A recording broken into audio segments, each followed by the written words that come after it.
Hey everybody, it's Carm here. Coming to you on a rather warm and windy day, late October.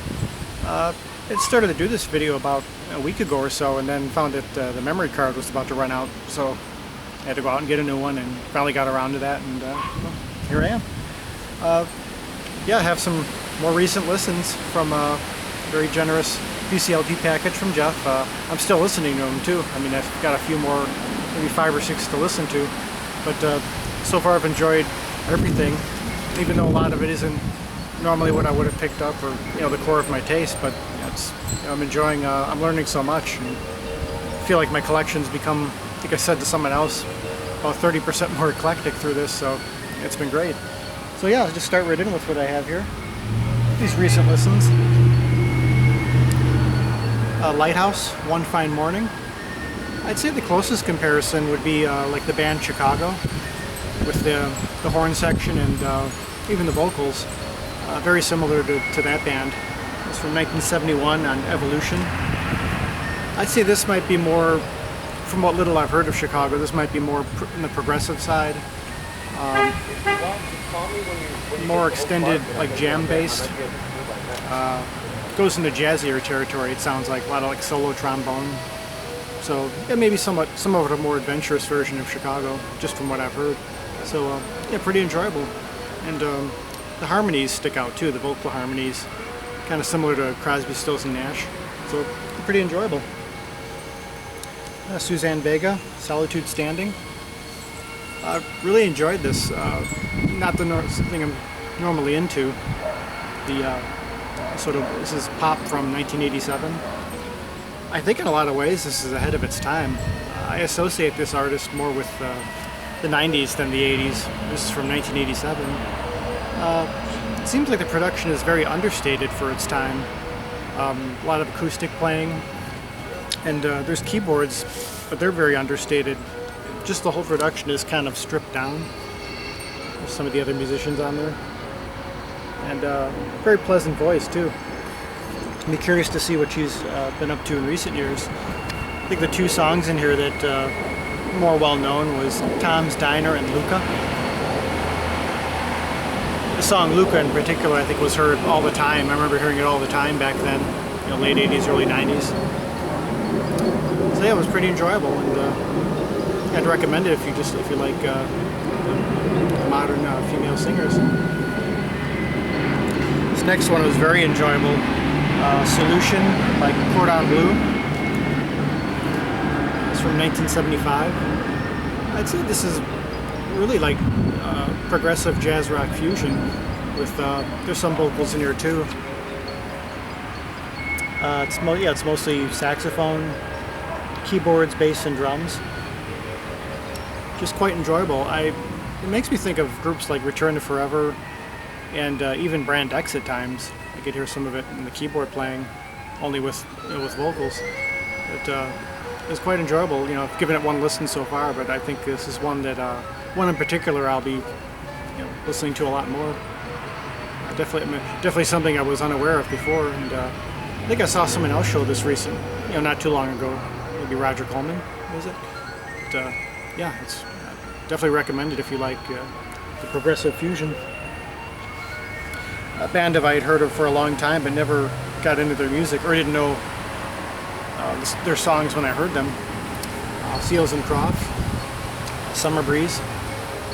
Yeah, the first piece, Euphrates, and the title cut. Yeah, of course I had heard those for years, ever since I was a kid, but I had never been able to really identify it. Really nice. It's very, it's basically, I guess, acoustic folk. The closest comparison for my, what I've heard would be maybe Cat Stevens at times. Again, one of those things I wouldn't have normally picked for myself, but still pretty enjoyable for what it was. And I think on future listens I'll probably hear things I didn't hear before, like a lot of these. So, and I'm sure this is a group that so many of you have heard and could say a great deal about. So yeah, it was nice. It was a nice, unfamiliar but still familiar album. Renaissance, Turn of the Cards. This is really interesting. not a group I was familiar with. It's kind of a progressive folk, I guess, if I had to term it. I really like the vocals on here. I really like, which, you know, I'm more, usually into instrumental, but the vocals by Annie Haslam has just a nice quality, kind of a pure sound to her voice. And I really like the keyboards, the way it kind of sets things up. There's like a lot. The intros to these are quite long and kind of. It's very interesting the way it leads you into each song. And I guess it's fitting. The music actually sounds like Renaissance. It has that kind of. You can imagine walking through the forest, on a day like this, and just kind of stumbling across the group, playing quietly under a tree or something. It just has that feel to it. So it was quite enjoyable. This one's from '74 on Sire Records. So yeah, I feel like a progressive folk, kind of a pastoral sounding sort of thing. I'd recommend this. It's pretty nice. We got a couple more here. Nectar, Remember the Future. It's a band I've heard. I'm sure many of you know a great deal more about them, that I've heard of for such a long time and hadn't heard anything of theirs directly, till this album.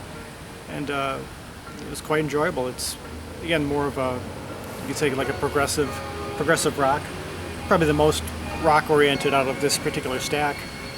I think I expected this to be more out there, maybe more of a, I don't know, maybe I was confusing it with like what's known as krautrock or the German space rock. But it was still quite enjoyable. Undercover there. This is also from 1974 on Passport Records. Yeah, if any of you have other recommendations, including Jeff, of stuff of theirs that's a little more. I know Derek has shown their music and quite a few others, but nice introduction to them. It's probably more of like maybe somewhat pop in a way. Just from what I'm hearing of this, but pretty enjoyable. And finally here, Bo Hansen, Attic Thoughts. I have one other album of his. What is it? Oh, Magician's Hat, which I enjoyed very much. This is, I would say this is more stripped down, kind of bare bones, instrumental, keyboard based. Cover there. I just love this cover, this artwork. You just stare at it for a very long time. Very interesting and surreal. Yeah, I've only heard Magician's Hat by him, and I'd say this is more stripped down. It seems like there's fewer layers to it, but I think on future listenings it'll be more, more apparent. But it's still very enjoyable, and it's someone I'd like to look even more into. I know he did Lord of the Rings, so I'd have to hear that sometime. But overall, enjoying all of these. So yeah, that'll do it for this stack. It's been picked a rather noisy day to do the video, but I don't know if you could hear the background.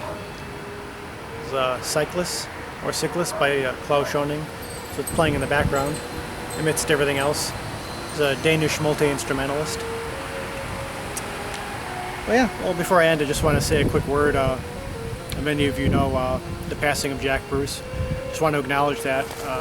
He's a musician that my dad used to play bass, and early on, my brother also plays bass, and he made sure to turn us both of us on to Jack Bruce at an early age, respective early age, and he's just an artist of many talents. Did so much outside of what he was best known for, playing with Cream, and did a lot of jazz and avant-garde as well. Lent his vocals as well as his bass to a lot of projects, and I'll definitely be missed. Great original. So thank you all for watching, and I'll be back when I'm back, and have a few more of these spins, and as well as some other things. So I hope you're all well, wherever you're at, and until next time, peace, love, and joy.